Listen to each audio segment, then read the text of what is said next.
Hi. Hi. Alright, so back here having fun with pulleys and other insane, crazy chaos.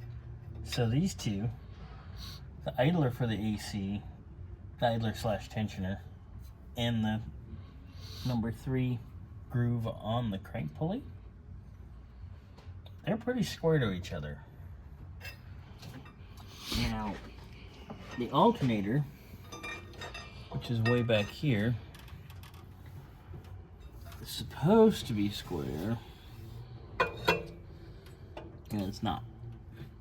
So the alternator is too far forward. Now, How far is far? Oh, it's like a whole pulley. It's like in the middle. Look at. yeah. Well, there's some spacers on that too. On that bracket there. Yes, there is. Okay, so going to our AC bracket, that's closer, but you see this is forward. It's an optical illusion. This looked square. When you reference off the crank itself, that's too far forward. So this is currently square with here, which is fine, beautiful. Now if this was square with it, we'd be happy camper. But look at, we are a whole pulley width back. And then our power steering, we haven't even started figuring that out yet, but that would be in this groove.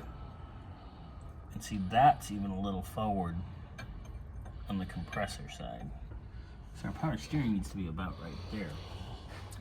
Now, I do have another 3 groove pulley. I actually have had it on the shelf for Ford. I've had it many years, since I did a AC job in a Ford Mustang, probably 10 years ago. Note how those 3 are tighter together. Compared to this one that's spaced. Now,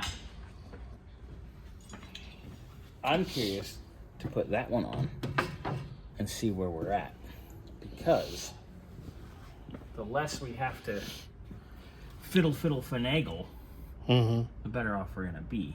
So, Mr. Burns, I suggest maybe we try that baby out. Let's get our water pump pulley first and set it on here and just see where we're residing. Check. All right. Okay? Later. Later.